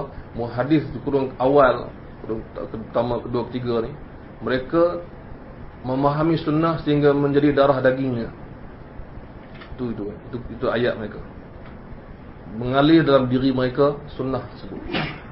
Perbandingan mana mereka dah bukan hampir dengan sunnah, dah masuk dengan sunnah. Itu maksud dia. Jadi tak boleh kita kata mereka ini mengeluarkan fatwa bertentangan dengan sunnah. Kita dengar orang balik-balik guna kata-kata Imam Syafi'i kata kalau jumpa sunnah, kalau hadis tu sahih, itulah mazhabku. Selalu sebut benda tu. Kalau sahih hadis bahawa mazhabi. Tapi kita faham tak kehidupan dia yang penuh? Kita belajarkan sejarah dia penuh, fatwa-fatwa dia, kitab-kitab dia, apa yang orang kata pasal dia. Itulah kesimpulannya pada yang tadi. Tapi kita ambil satu kata-kata dia, mana kita pegang. Hadis sahih, mazhab Syafi'i. Aku ikut dosa, aku tak Syafi'i. Kita main-main. Bila kita cakap Imam Syafi'i kata macam ni, Imam Syafi'i kata macam ni, tetapi dia juga berkata jika hadis sahih dia mazhabku. Apa maksud kita? Sebab tu saya tanya orang yang hebat sangat cakap saya ikut hadis sahih, saya ikut sahih. Siapa cakap sahih? Jawab soalan dulu. Dan sebahagian saya tanya dia memang tak jawab. Kenapa dia tak jawab? Dia tak jawapan dia tak valid. Dia tak jawab, dia bukan jawab sahih mengikut Bukhari. Dia akan jawab sahih mengikut Muslim, Tirmizi. Dia ikut, ini saya cakap bukan untuk merendahkan siapa-siapa. Dia kata sahih mengikut Albani. Itu jawapan yang dia tak nak jawab. Sebab tu dia diam. Cuba nak tahu, tanya. Tanya orang yang semangat, dia kata saya ikut dia sahih, kita kena sahih, tuan tak mau sahih. Tunggu kejap. Siapa kata sahih? Dia nak jawab tak? Kalau dia hesitate, kita faham lah. Tak payah jawab. Ini masalah yang berlaku. Tinggal semua benda, kemudian cakap Imam Syafi'i kata, bawa situ pun ambil. Imam Syafi'i kata hadis sahih dia mazhabku. Allahu Akbar. Sebab tu Imam An-Nawawi hurai panjang apa maksud kata-kata macam tu. Kita baca pendahuluan kitab Majmu' Fiqh. Imam An-Nawawi dia kata maksud kata-kata tu mesti dipahami oleh orang yang benar-benar memahami fiqh dan hadis. Ada satu lagi ayat dia kata apa? Imam mazhab semua termasuk Imam Syafi'i kata kalau jumpa kata-kataku yang bertentangan dengan hadis, campakkan. Oh, nak campak pula. Tadi cakap tak nak ambil. Okey lagi. Ini nak campak pula. Soalan dia senang. Soalan dia, yang mana satu nak campak? Pernah tak campak? Dalam hidup pernah tak campak satu benda yang Imam Syafi'i atau Imam Malik atau Imam ni kata satu benda je, fatwa dia, yang kamu telah campakkan. Sebelum tanya di mana campak tu, tanya apa yang telah dicampak tu, berapa kali. Benda macam ni, benda jujur. Kita kena jujur dengan hati kita. Jangan kita cakap orang kata apa, macam kita nak berlakon, baca skrip. Jangan cakap betul lah. Ada orang kata tu takkanlah ustaz cakap Imam Syafi'i tak pernah salah. Siapa cakap macam tu? Tetapi disalahkan orang. Habis. Itu soalan. Imam Syafi'i salah sebab manusia tidak akan sempurna. Ayat skema. Tak salah ayat tu. Semua orang cakap tak faham apa dia cakap. Tanya dia, dia kata takkanlah ustaz cakap. Ada orang tanya soalan saya dekat AS juga masa lalu. Dia kata kalau Imam Syafi'i fatwa dia bertentangan dengan Quran dan hadis, kita nak ambil juga. Oh boy, nak berlawan tumbuk ke apa tanya soalan macam ni? Tak apa, saya pakai jersey Syafi'i tak apa, tak masalah. Kan? Saya jawab soalan, kat mana dia bercenggang Quran dan hadis? Dekat mana? Baru kita boleh bincang betul tak betul dakwaan tu. Jangan cakap buat andaian. Kita datang buat andaian. Siapa yang nak jawab soalan? Macam kata, oh ni apa tak sayang Nabi. Siapa tak sayang? Soalan umum sangat. Tak nak ikut sunnah. Memang nak ikut. Yang mana satu? Macam saya gurau, tapi minta maaf, bukan bergurau nak bergurau nak bagi sedar sahabat-sahabat kita yang cakap kita kena makan ikut Nabi, bukan makanan sunnah. Okey. Tapi jangan ubah benda tu sampai ke tahap menjadi satu benda yang mesti. Baik, kau makan roti gardenia tu bukan sunnah. Nabi makan roti kan. Oh, cakap Nabi makan roti sunnah. Bukan. Sebab tu dalam Syama'il Muhammadiyah ada hadis yang menyebut, seorang sahabat pernah ditanya, pernah tak Nabi makan roti yang disebut muraqqab, huwara. So disebut muraqqab, tak ingat lafaz dia. Muraqqab maksudnya cantik, elok, lembut. Apa sahabat ni jawab? Nabi tak pernah tengok pun roti lembut macam kita jumpa ni. Maksudnya perkembangan kemewahan manusia selepas Nabi wafat tu, sehingga kan kezuhudan Nabi, kesederhanaan dia tu, benda yang disebut-sebut tak boleh dibuat. Walaupun di zaman selepas zaman dia ada aspek yang tak dapat dibuat, ada aspek yang dibuat, alhamdulillah kita ikut. Jangan cakap tinggi sangat, kemudian tak tahu nak cakap, tak tahu nak apply. Saya ikut sunnah, saya pakai jubah ya. Kita hormat memang jubah, tapi suka ke jubah? Jubah macam mana? Kalau ikut betul-betul jubah kita, jubah lembut, cantik, mahal, pakai pun nampak dahsyat ya. Rasulullah pakai macam tu. Baca hadis dia pakai kain macam mana. Dia sebut bila Aisyah keluarkan tunjuk, ini dia pakaian Nabi ketika dia wafat.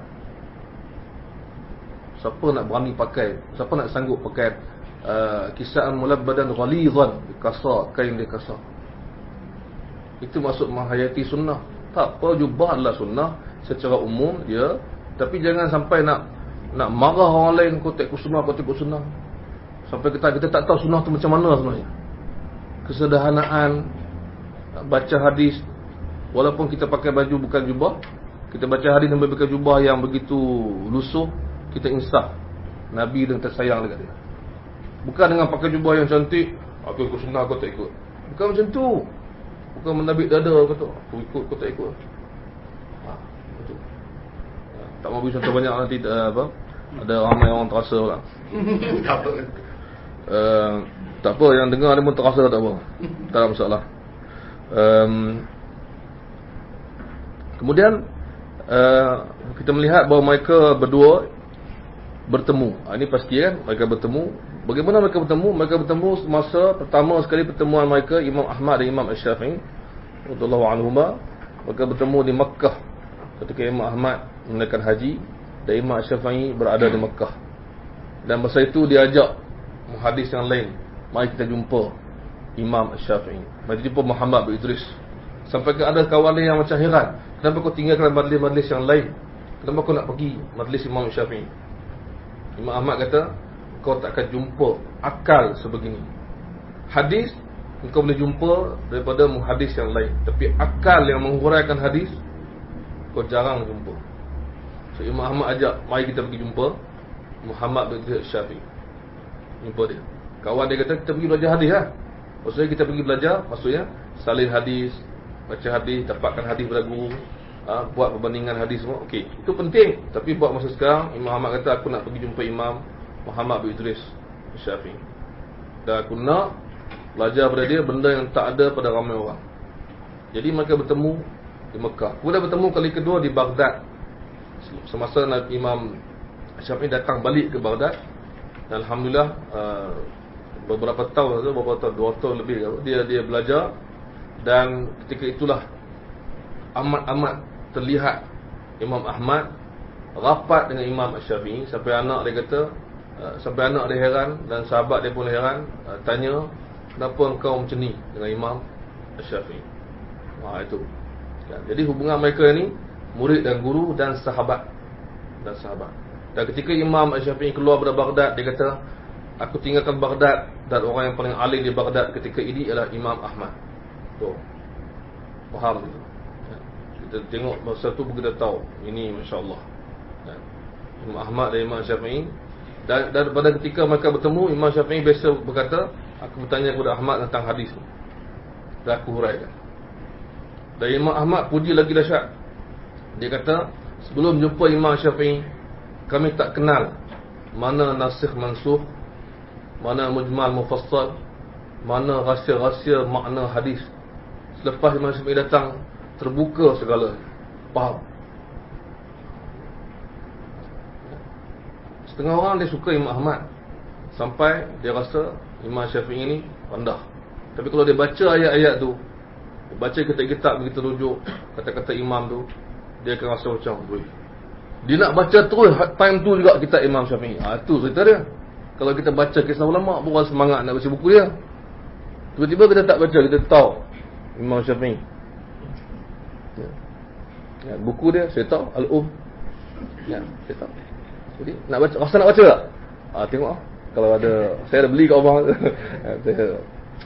saya tak baca. Sebenarnya saya dah ada ni lah, internet. Saya tekan keluar semua fatwa, nak baca apa lagi? Ni masalah dia.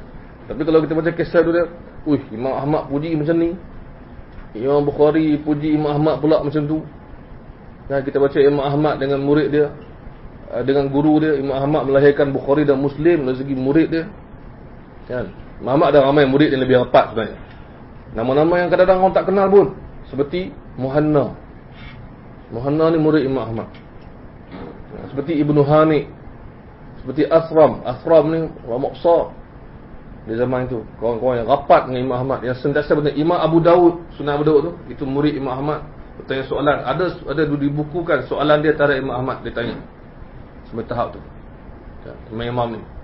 Bagaimana bila kita belajar tentang kehebatan, contohnya mereka memuji Imam Ahmad, ini imam kami, ini guru kami, kami dapat ilmu pada ni, maka kita akan rasa nak baca buku tu. Seperti buku Al-Um yang dipuji oleh ramai ulama, Ar-Risalah dipuji oleh Imam Syafi'i, kitab Sunan dia yang dicetak, dan juga Imam Ahmad Musnad susah nak baca sikit lah, tebal sangat kan, berat juga nak baca. Tapi kalau tuan-tuan yang hadir ni duit banyak, beli dulu, sebab dia memang kalau kita beli ada kemungkinan kita nak baca jugalah, kan? Dan di negara Arab dia buat kuliah huraian Musnad Ahmad. Allah Akbar, bila nak ambil tak tahu. Ada di Mesir saya tengok dalam internet, Syekh ajar Musnad Imam Ahmad dihurai, punya 30,000 hadis, tak tahu hadis berapa dah sampai, Orang yang baca tanpa huraian pun berbulan-bulan baru habis. Jadi orang yang hurai ni tak tahu apa tahun. Tapi tak apa, Dan satu benda lagi yang penting, yang saya nak kaitkan ni, beberapa isu yang berkaitan. Alhamdulillah kita dah dapat gambaran kehebatan semua. Yang perlu kita buat ialah kita menghormati dan menggunakan ilmu mereka. Ini yang penting. Bagaimana kita nak gunakan ilmu mereka? Pertama, mula dengan hormat dululah. Sebelum nak guna, hormat dulu. Ini kata-kata besar. Yang kedua, pastikan benar datang. Pastikan datang tu memang daripada imam Syafi'i atau Imam Ahmad dan sebagainya. Ini pastikan dari segi jangan orang cakap je adakah betul, kita cek dulu. Dan pandangan mereka dalam hadis kita boleh bahagi kepada beberapa benda yang berkaitan dengan hadis juga. Seperti contohnya, kita gunakan kitab-kitab hadis yang diriwayatkan oleh mereka. Itu cara penuntut ilmu nak guna ilmu Imam Syafi'i, Imam Ahmad. Ambil kitab mereka, belajar, baca, at least kita buat study, ambil beberapa hadis untuk kita kaji. Macam mana Imam Ahmad susun hadis dia, macam mana Imam Syafi'i menyebutkan hadis dia. Sebab dalam Musnad Imam Ahmad contohnya, ada penambahan daripada anak dia yang dicetak sekarang ni, Musnad Ahmad tu. So ada hadis yang Imam Ahmad letakkan sendiri, ada hadis yang sebahagiannya Imam Abdullah anak dia masukkan tambahan, ada yang anak murid dia masukkan lagi. Jadi kita kena tahu dan kita baca manas dia, huraian dia semua. Itu cara dia. Itu dari segi hadis yang mereka riwayatkan. Bila cari Imam Syafi'i kita sebut Musnad ataupun Sunan Syafi'i. Imam Ahmad ada Musnad dia dan sebagainya. Baik. Kemudian yang kedua tentang jarah dan ta'dil, juga adalah tempat untuk kita gunakan ilmu mereka. Dalam hal ini Imam Ahmad lebih banyak kita temui pandangan dia dalam jarah dan ta'dil, iaitu tentang rawi. Riwayat ni siqah ke tidak, dhaif ke tidak, okey ke tak okey, kita memang jumpa kitab-kitab ringkas, tapi bila kita kembali kepada asal kitab-kitab ni, dia adalah kata-kata imam, di antara Imam Ahmad. Dan Imam Syafi'i ada sikit, ada kan disebut rawi ini didhaifkan oleh Imam Syafi'i, ada juga sikit. Baik. Kemudian dari segi memahami fiqh hadis, sebelum tu mengetahui sahih dan dhaif juga kita guna ilmu mereka. Di antara keperluan penuntut ilmu hadis zaman sekarang ialah mengetahui bahawa Imam Syafi'i dan Imam Ahmad dan Imam Bukhari dan lain lagi, mereka telah pun menilai banyak hadis, bahkan ke semua hadis mereka telah nilai sahih dan dhaif. Cuma ada orang mengkitkan masalah, dia kata tak jumpa pun Ustaz. Ustaz kata dah settle sahih dhaif, kami tak jumpa pun. Satu hal.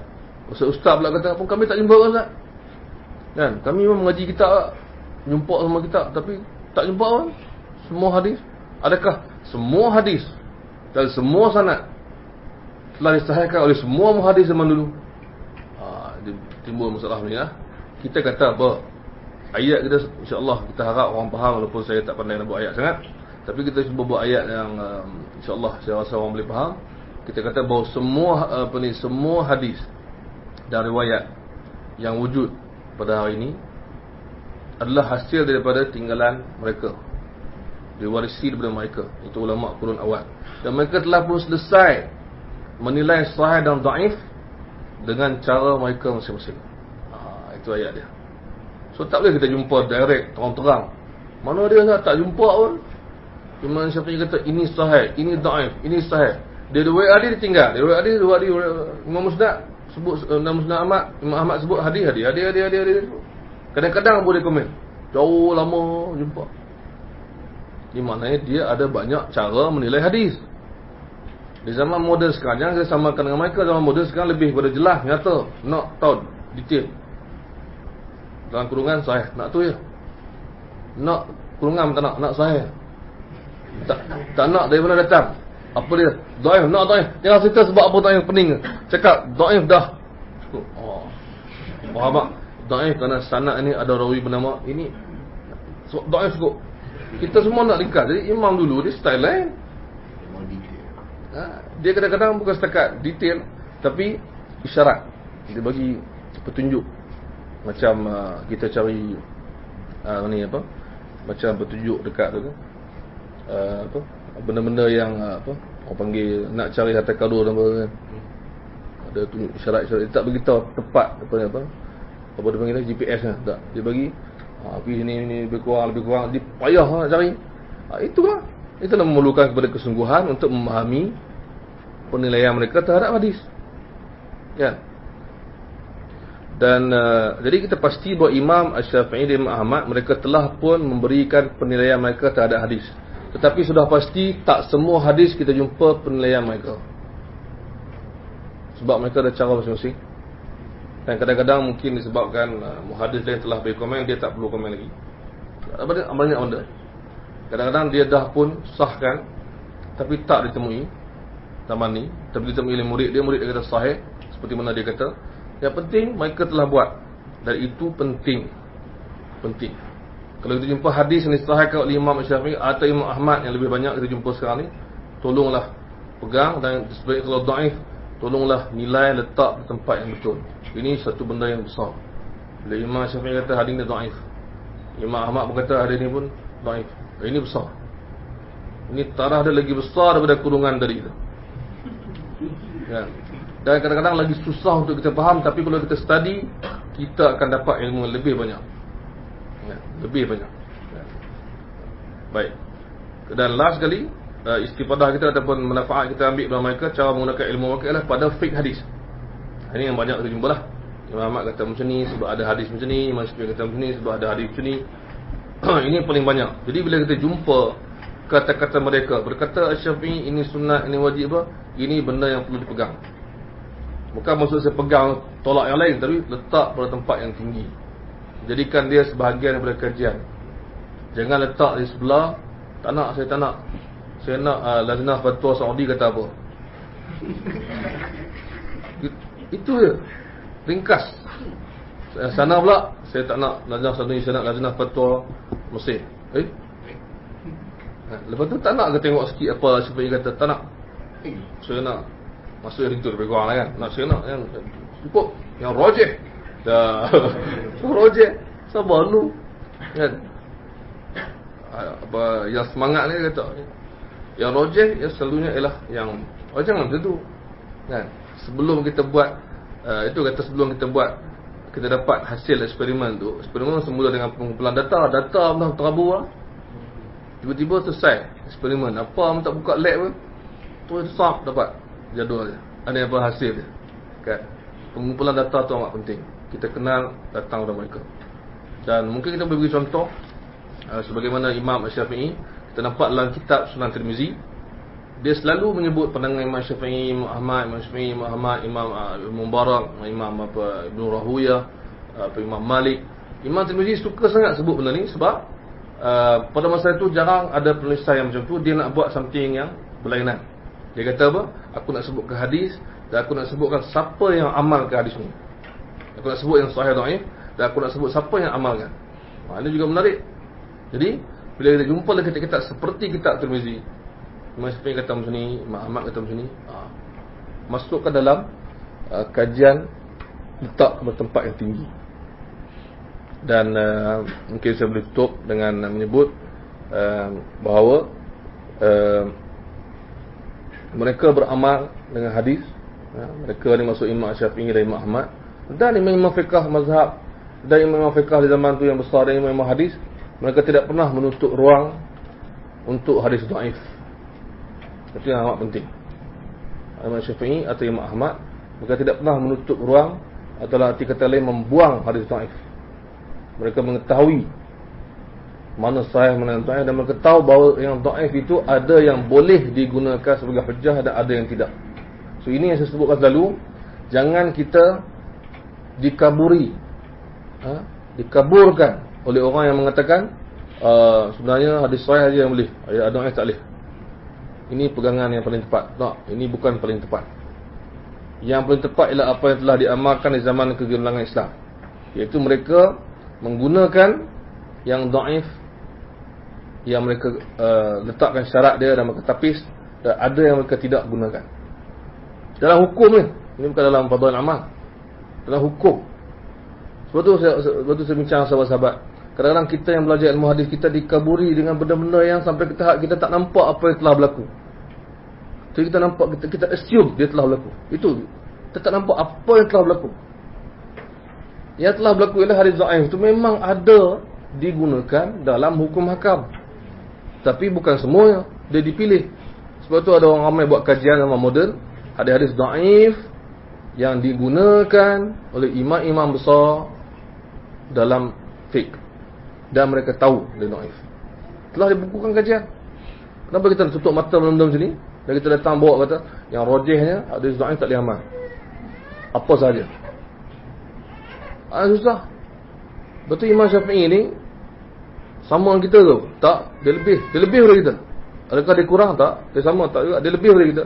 Dan dia lebih tahu hadis dhaif ke sahih ke, mesti dia kata dalam fiqh dia ambil. Imam Ahmad dia ambil, dia guru Bukhari. Betul ke tak Bukhari boleh buat hadis sahih Bukhari? Kalau tak dengan antara ilmu yang diambil dari Imam Ahmad. Dan Imam Bukhari pun, dan Imam Muslim pun, dan imam-imam besar ni beramal dengan hadis dhaif yang terpilih dengan syarat-syaratnya. Nah, jangan cakap, saya dah tahu dah Ustaz apa yang sebenarnya berlaku. Hadis dhaif dia buang. Kalau dia buang, kenapa ada? Dia buang hadis palsu, yes. Tapi hadis dhaif tak buang. Ada yang digunakan, ada yang tak digunakan. Kita boleh pasti ke balik rumah buat list hidup kita, iaitu amalan kita dan semua hadis sahih sisinya. Maksudnya kita nak buktikan saya tak langsung guna hadis sahih dalam hidup, langsung tak guna. Apa sebab kita jadi macam ni? Dakwaan tu pun tak tahu betul tak betul, tapi dakwaan tu satu benda yang pelik, sebab dia bukan ada muncul di zaman dulu, tak ada. Dan kita selagi ulang, kita tak kata doa ini boleh amal semua, tapi mereka telah meletakkan syarat. Dan syarat ni menunjukkan bahawa ada tempat dan ada keadaan dhaif itu digunakan. Sebab tu dulu ada orang cakap Bukhari tak bagi amal dia dhaif. Muslim tak bagi amal dia dhaif. Kita ajak dia bincang, dia tak nak. Kita buat program, orang datang, dia tanya soalan. Dekat mana Bukhari cakap? Dekat mana Muslim cakap? Di mana yang mereka kata dhaif tak boleh amal? Kalau mereka katalah betul Bukhari cakap dhaif tak boleh amal, tu dia nak salahkan Imam Ahmad, guru dia. Nak salahkan berapa ramai lagi kurun-kurun yang awal tu yang beramal dengan makna hadis-hadis dhaif yang sebahagiannya terpilih untuk diamalkan. Imam Ahmad kata hadis bismillah ketika wuduk dhaif. Bahkan boleh katakan semua ulama hadis zaman awal, zaman tu yang hebat semua kata tak ada hadis sahih tentang menyuruh membaca bismillah ketika sebelum memulakan wuduk. Termasuk dalam Tirmizi ada hadis yang jelas menyebut la wudu'a liman lam yadhkur ismallahi alaih. Dan Bukhari komen lepas tu dan dibawa banyak pandangan. Tetapi Imam Ahmad kata bismillah, dia galakkan baca sebelum wuduk. Dia cakap dhaif dan dia kata saya galakkan baca.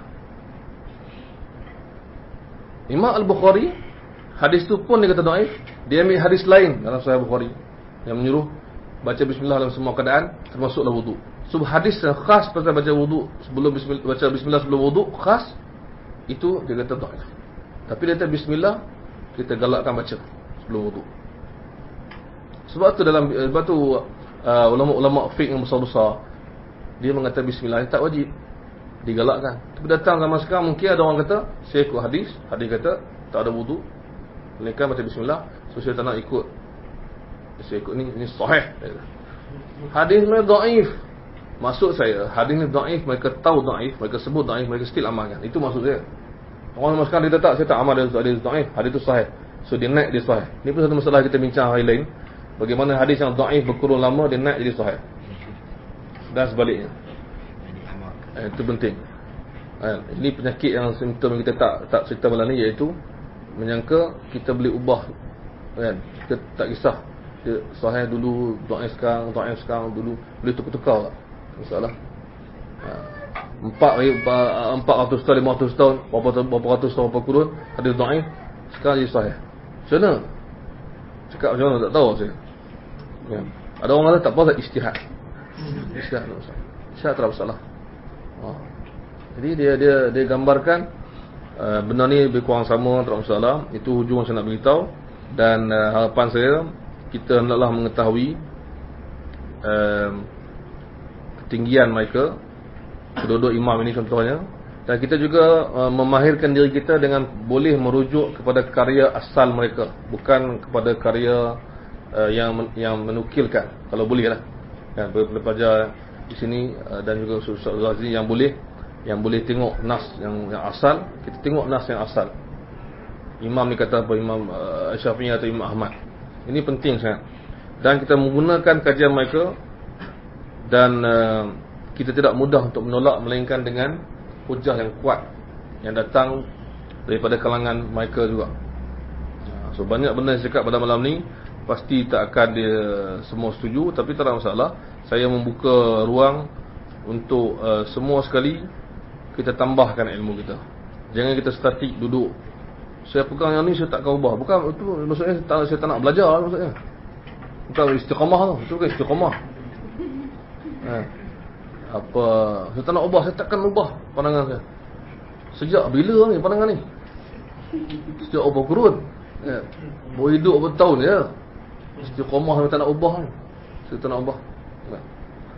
Saya takkan berubah. Jadi kita jawab jawapan dia, ya, saya telah berubah. Tembus tak? Jawapan kepada dia. Orang yang cakap saya takkan berubah, saya telah berubah. Mari sertai saya telah berubah. Anda bila lagi? Jadi macam tu lah maksudnya kita ajak dia, kan? Dia macam jangan, tidak. Dia defensif. So sekarang ni kita ajak, kan? Kita tak lasah dia, tapi kita cuba kita baca boleh, kita faham boleh, betapa tingginya kedudukan imam ni dan betapa rendahnya mereka di sisi sebahagian orang, sampai tahap dia tak nak.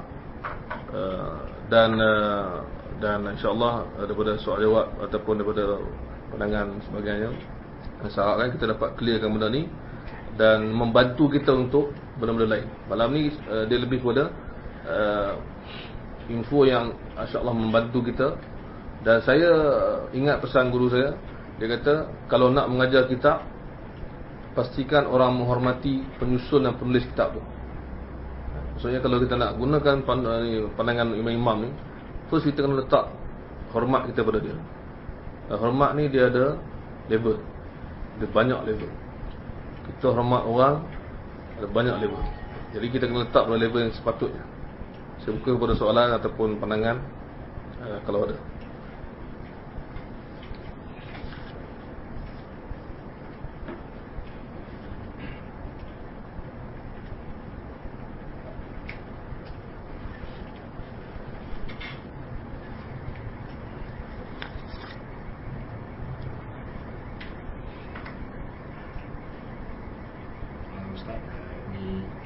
Ini soalan kata hadis tapi mungkin ini dua konteks saya tak. Jadi katakan macam kita nak study Quran dan tu dalam Arabic dan terjemahan dan urdu dan baca tafsir macam ni, katil macam ni kan.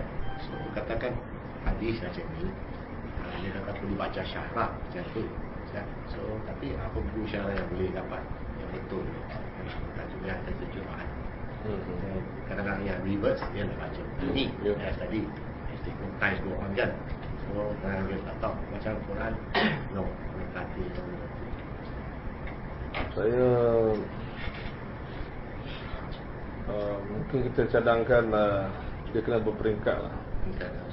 Dia paling utama dia perlu belajar fiqh, bukan belajar hadis. Belajar fiqh, kemudian setelah itu peringkat dia akan link balik dengan hadis. Maknanya dia tak boleh start dengan satu kitab hadis, sebab kitab hadis masing-masing ada cerita dia, ada keperluan dia. Tak boleh suruh dia baca huraian hadis, tak boleh. Sebab dia yang tebal, dia akan makin tak faham kenapa macam ni, kenapa macam ni. So yang terbaik dia baca terjemahan lah. Terjemahan. Selepas dia belajar fiqh, maka dia baca terjemahan. Dan cadangan saya, Allah Allah, cadangan saya lah, orang lain boleh bagi cadangan lain. Cadangan saya lah dia belajar fiqh dan dia belajar hadis berkaitan bab fiqh tersebut. Itu maksudnya. Tapi fiqh bukan belajar munafik sunnah. Kita tak boleh belajar fiqh guna kitab hadis. Kita kena belajar kitab fiqh dulu, fiqh dulu, yang paling basic. Kemudian seterusnya hadis dia akan datang lepas tu. So bila kita buat kuliah hadis, sebenarnya bila saya buat dengan sahabat-sahabat kita, alhamdulillah buat kuliah hadis, kita minta orang faham kuliah hadis tu ialah melengkapkan kuliah fiqh yang sedia ada. Lebih-lebih kalau orang yang telah lama belajar fiqh, dia dah lama tahu benda ni mesti buat ni, sunat ni, wajib ni, maka dia tahu akhirnya punca kenapa wajib, kenapa sunat ni hadis. So dia lengkapkan. Tapi tiba-tiba dia guna fiqh sunnah, ataupun tiba-tiba dia guna Bukhari, dia nak belajar fiqh, tak boleh. Sebab lambat, sebab dia tak akan faham kenapa, dia tak faham apa pada asalnya, di mana gambarannya. So dia belajar fiqh betul-betul pada asas. Macam mana nak semayang, macam mana nak wuduk, macam mana ni, dia belajar kitab fiqh. Zaman sekarang kalau dalam mazhab Syafi'i, fiqh manhaji terbaik lah. Fiqh manhaji, terjemahan, fiqh terbaik lah. Dia menghuraikan dengan ringkas dan dia lengkapkan dengan Quran sedikit hadis untuk orang nampak gambaran, oh daripada sini. So orang tu tak digalakkan untuk baca terus Bukhari Muslim, tapi dia perlu tahu bahawa dalam kitab fiqh dia ada hadis dalam Bukhari Muslim. So nanti dia akan kaitkan. Itu lebih baik. Dan sebaliknya sama juga, orang yang tak nak baca kitab fiqh, dia baca hadis saja pun tak boleh. Dia kena sama juga. Kemudian lengkapkan, at least seiringan lah. Baru dia akan faham apa ni. Dan setengah kitab hadis, dia bawa hadis yang orang kata apa, kitab fiqh cerita macam-macam, hadis tak ada, contohnya cerita macam-macam kitab fiqh, tapi hadis tak ada. Kita confuse, mana datang ni pandangan fiqh ni? Pandangan fiqh bukan datang pada hadis saja. Dia datang pada Quran, hadis, macam-macam ni, perbuatan semua. Sebab tu ada setengah orang, saya pernah jumpa, dia heran kenapa nampak air yang dijemur di tengah panas dalam bekas logam, dalam mazhab Syafi'i air musyammas dianggap makruh. Jadi dia kata macam hadis tak ada kan. Dia datang nak tolak. Kita kata memang tak ada hadis, tapi ada fatwa Sayyidina Umar. Jadi ada asal ni, kalau cari. So kita kena macam search balik dari mana datang. Ni bukan macam susah sangat macam baca tulisan kuno apa, bukan. Dia benda tu ada, cuma perlu ada orang yang beri guide dan perlu habiskan yang asas tu. Macam hadis pun yang kita cakap pada malam ni ialah menghormati ulama. Tapi bila nak macam mana nak baca kitab dia, itu kena belajar. Tapi at least kita tahu bahawa ini yang main-main. Ini bila kita dengar Imam Syafi'i kata contohnya benda ni sunat, benda ni digalakkan, dia datang kita cakap wajib. Kita tak kenal orang tu, kita kenal Syafi'i kata sunat, kita pegang sunat. Itu maksud dia. Tapi nak mengkaji bagaimana Syafi'i keluarkan maklumat tu perlukan guide. Mesti ada orang yang tolong. So kita nak kalau boleh lah, kita nak semua orang tahu level dia kat mana, nak start kat mana. Jangan dia pergi terus ke level dia nak contohnya petikaikan Bukhari, tapi dia baca tak habis, dia tak tahu apa dia Bukhari siapa, dia macam-macam lah, macam-macam benda dia tak tahu. So bila Bukhari kata bila ulama-ulama macam Bukhari kata hadis ni tidak sahih secara musnad tapi sahih secara mauquf, dia cakap apa benda musnad mauquf macam tu contohnya kan. La yasih musnada, tidak sahih secara musnad. Kita apa? So apa kita tak tahu. Kena belajar musnad tu apa kan, mauquf tu apa kan. Sebab tu insya-Allah hari Ahad ni kita dah buat program untuk memperkenalkan asas yang paling asas dalam beberapa istilah hadis.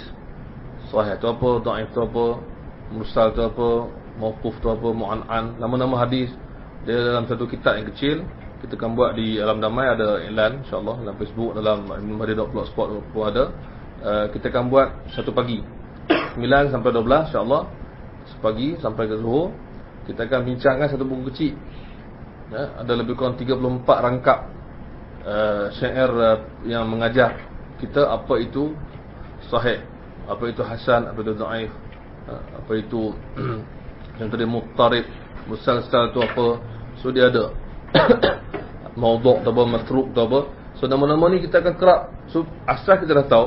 Bila kita pindah pada kajian yang lebih mendalam, oh ni pernah jumpa. Saya test benda ni pada sahabat-sahabat. Ada sebahagiannya yang lepas dia belajar asas, dia dah belajar banyak hadis tapi dia tak pernah ulang asas. Dia tak pernah lalui. So bila lalui dia kata, oh baru aku faham maksud di sini, baru faham. So kita payah bila kita cerita satu benda, kita ikut step. So masing-masing tahu kat mana nak start. So hari Ahad ni insya-Allah kita akan habiskan semua rangkap ilmu hadis Al-Baiquniyah. So yang hadis insya-Allah akan tahu pada awal sampai habis. Dia ada lebih kurang 32 nama-nama dalam hadis, terms, istilah-istilah dalam hadis yang kita akan sebutkan. Yang 32 tu bukan semua, tapi kerap berulang kita akan sebut. Baru semak sikit. Jadi lepas ni kita kata hadis ni maqtu'. Oh faham. Kan? Hadis ni mauquf. Dia tak muttasil. Hadis ni munqati'. Apa dia pula ni? Kan? So istilah term tu telah pun disusun. Paling basic. So insya-Allah kita mula yang paling asas. Dan akan datang insya-Allah kita juga akan buat program mulakan yang paling asas dalam kita akan baca hadis-hadis pertama daripada kitab-kitab yang utama. Kita kenal kitab dulu. Jadi kita kenal hadis first dalam kitab tu. Mungkin ramai orang pernah dengar kitab Muwatta' Imam Malik, tapi tak tahu hadis pertama dia apa. Sekurang-kurangnya dan kenal Muwatta' tu apa, Imam Malik tu siapa. So kita juga akan buat program macam tu. Kita akan baca mungkin kalau kita sempat waktu yang ada, kita akan baca lebih kurang 20 ke 40 atau ke 30 hadis daripada 20-30 kitab. Semua kitab ni terkenal dalam hadis. Satu hadis daripada setiap kitab. Kita baca satu hadis, kita kenal kitab tu apa. 5-10 minit kita pindah kitab kedua, hadis dia apa, kitab dia apa. So kita memperkenalkan diri kita dengan kitab-kitab utama. Susah nanti bila kita tak buat macam ni. Ramai orang mungkin akan cakap, apa ni, saya tak faham Ustaz cakap apa. Ustaz cakap benda ni apa. Tak, kita bagi tak ini. So setiap orang perlu ada level permulaan dia. Saya rasa macam itulah, Allah. Ya, susah tapi tak mustahil.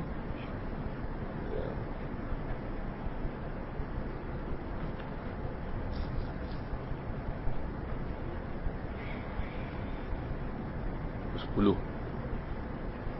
Okey, tak ada Ustaz Said, tak nak bagi pandangan. Letih dah. Letih.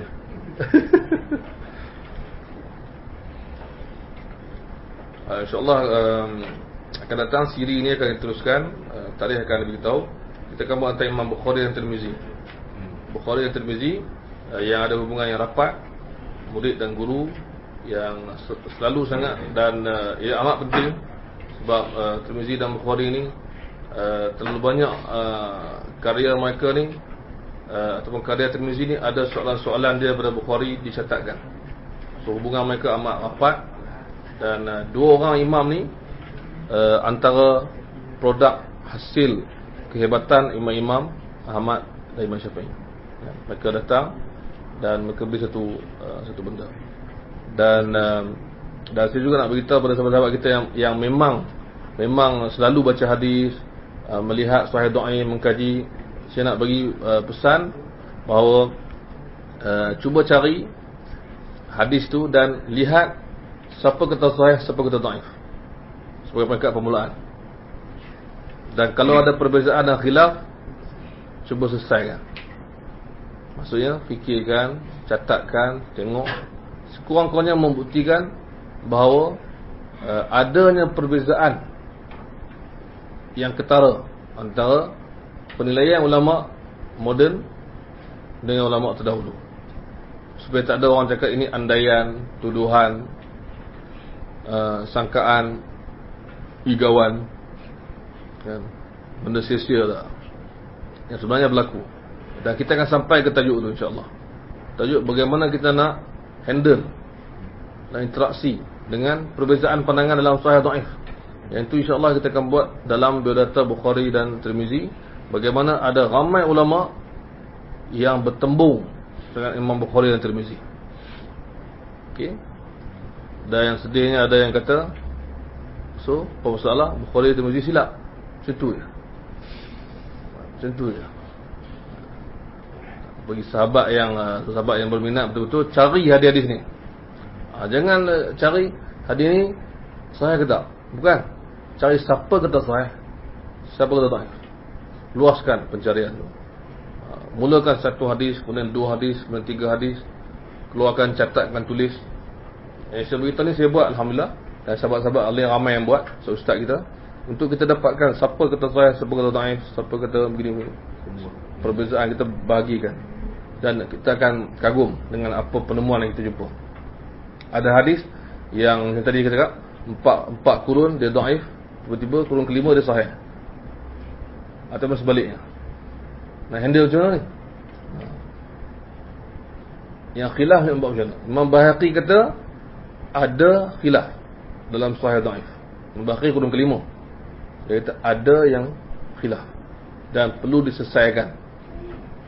Dia dah beritahu kurun kelima, dia beritahu bahawa hadis ada tiga jenis dari segi sahih dhaif. Satu jenis, satu grup semua sepakat sahih. Satu grup lagi semua sepakat dhaif. Ini banyak. Dan satu grup hadis tu yang ada khilaf dan diselesaikan. So kita tak nak selesai dulu, kita nak tahu dulu mana hadis yang khilaf, mana hadis yang sepakat, batu khilaf. So kita buat kajian betul-betul. Oh seronok kan? Yang saya simpan contoh-contoh ni dalam akan datang. Yang saya ada contoh yang saya kumpulkan dan saya baru jumpa baru ni, yang mengejutkan saya. Dan mungkin tak mengejutkan orang lain. Tak ada masalah lah. Yang masing-masing dengan cara masing-masing kan. Orang biasa jumpa apa ni, bewak tu, dia tak terkejut. Bewak duduk main belakang rumah, biasa bewak. Jadi kita bawa balik anak kita tengok, ni bewak. Allah, terkejut. Tu dia bewak. Dia seronok ambil gambar. Itu je lah. Ya, so kalau dia faham nilai tu. So contoh macam tak berapa tepat tapi lebih kurang lah. Sebab anak saya terkejut tengok bewak tu. Jadi saya jumpa contoh yang amat menakjubkan dan saya boleh share dengan sahabat-sahabat yang dah banyak baca hadis insya-Allah, dan mereka pasti akan heran. Kalau tak terkejut pun heran lah. Kalau tak heran juga hebat lah.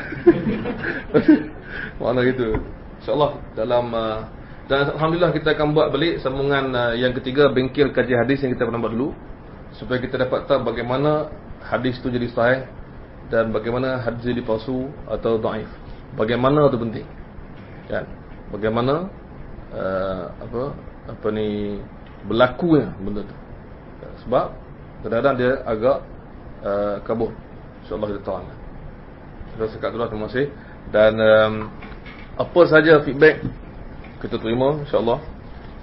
Dan tapi kalau tanya saya hadis tu duduk kat mana, susah sikit lah, lambat jawab. Tapi kalau ada pandangan yang insyaAllah tanya kitab mana nak baca, kita sama-sama baca, insyaAllah boleh. Okay. Yang terdekat, program terdekat apa ya? Saya nak ajak hari itu hari Ahad pukul 9 pagi. Namanya Ahad 9 pagi. Yang lain apa yang tu lah hujung bulan insya-Allah. Jadual kita akan buat jadual ni program, ada banyak program insya-Allah. Antaranya kita buat hadis 40 daripada awal sampai habis, bacaan, huraian dan pengijazahan sanad kita akan buat balik di Masjid Kota Damansara pada hujung bulan 1 insya-Allah. Ada sahabat yang uruskan, bukan saya uruskan, dan kita akan buat dan kita guraikan, dan insya-Allah kita akan cerita apa sebenarnya di sebalik hadis 40 ni. Dia amat penting, amat menarik, dan